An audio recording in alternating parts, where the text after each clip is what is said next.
질의해 주십시오. 네, 김민전입니다. 질의드리겠습니다. 근데 지금까지 질의를 들으면서 야당 의원님들이 주로 주장하시는 것은 이 늘봄 학교가 확대된 것이 리박스쿨 때문이다 이렇게들 말씀하시는 것으로 일부 들었는데요. 이것은 제가 느끼기에는 상당히 침소봉대가 아닌가 이런 생각을 할 수밖에 없었습니다. 그래서 몇 명이나 그동안에 출강을 했는가를 보니 11명이더라고요. 그리고 그들이 받은 소위 강사료라는 게 900만 원 정도인데 전체 늘봄 학교 교사가 몇 분이나 되셨는지요? 지금 저희가 늘봄 학교 전체 참여하고 있는 것은 11,000명 정도 제가 확인해갖고 바로 말씀을 드리겠습니다. 네. 지금 만약에 뭐 만 단위로 가신다라고 하면 이 11명의 영향력이 뭐가 얼마나 있을까 하는 생각을 할 수밖에 없고요. 또 프로그램도 앞에서 서지영 의원님이 말씀하신 것처럼 주로 과학 관련된 프로그램이어서 이게 역사교육과 무슨 상관이 있나 하는 생각도 사실 했습니다.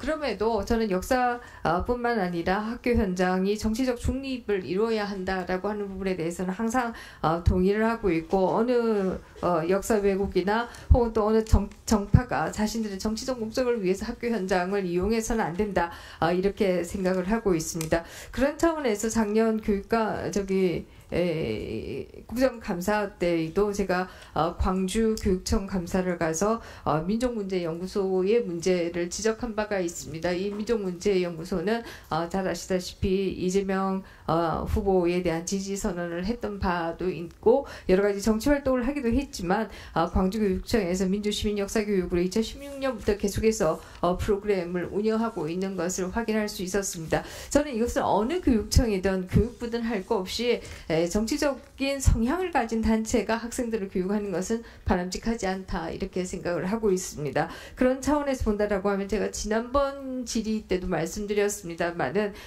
이 울산 정교조가 교육청 메일을 이용해서 소위 탄핵 시위에 나가자 뭐 이런 것을 했다라고 하는 부분이 있었는데 이 부분에 대한 질의를 드렸더니 지금 뭐 감사원 감사 중이다 말씀하셨는데요. 감사원 결과는 나왔습니까? 그건 제가 확인해서 말씀을 드리겠습니다. 아까 네. 의원님 말씀 중에서 제가 숫자를 좀 확인해서 말씀드리겠습니다. 초등 방과후 강사 수는 지금 12만 3천 명 정도 됩니다. 네. 12만 3천 명 중에 11명이 출강했다라고 하는 숫자가 이게 많다고 볼 수 있는 숫자인지 또 학생들의 교육에 그렇게 영향을 미칠 수 있는 숫자인지 이 부분은 상당히 의심이 되는 숫자이고 우리가 이렇게 지금 너무 크게 대응하는 것이 바람직한가 하는 생각도 할 수밖에 없습니다. 그러나 저의 원칙은 학교 현장은 정치적 중립이 이루어져야 된다 이렇게 생각을 하고 있습니다. 이 부분 앞에서 뭐 저희 야당 의원님들도 말씀이 좀 있었습니다만은 제주 교사의 참 안타까운 사건 얘기를 또 좀 하고 싶은데요. 제가 이게 안타깝다라고 생각하는 게 우리가 서희주 사건 이후에 상당히 많은 법안들을 바꿨습니다. 대표적으로 초중등 교육법을 바꿔서 이 민원 처리의 책임은 학교장이 갖는다. 이렇게 법을 바꾸기도 했고요. 그 이후에 많은 교사분들을 만나서 현장에서 뭐가 좀 변화가 있냐 물었더니 변화가 없다. 라는 대답을 주로 받았습니다. 이번 사건이 나고 나서도 보니까 역시 변화는 없구나 하는 안타까운 생각을 할 수밖에 없었는데요.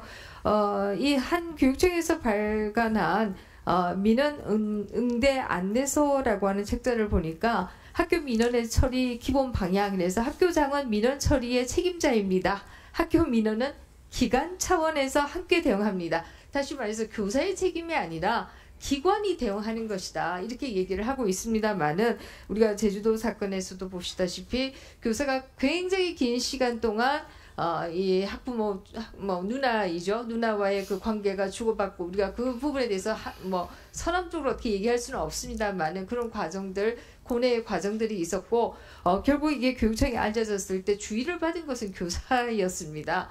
같이 민원을 대응하기 위해서 학교가 나서고 학교장이 나서고 교육청이 같이 나선 것이 아니라 오히려 교사에게 주의를 줬다. 이거를 민원인에게 알려준 것으로 지금 기사화가 되고 있는데요. 사실입니까? 그 세부적인 사항은 저희가 지금 조사를 하고 있는 과정이라서 나중에 따로 보고를 드리겠습니다.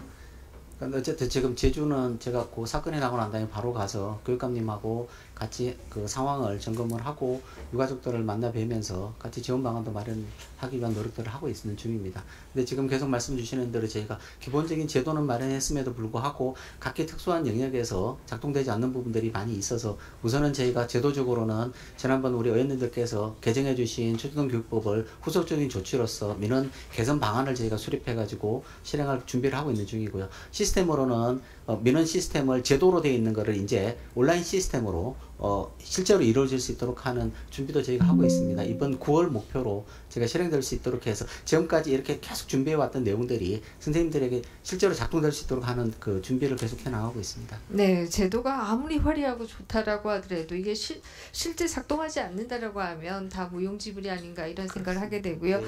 그런 차원에서 실제 작동할 수 있도록 교육당국께서는 좀 노력을 해주셔야 되지 않겠는가 이런 생각을 하게 됩니다.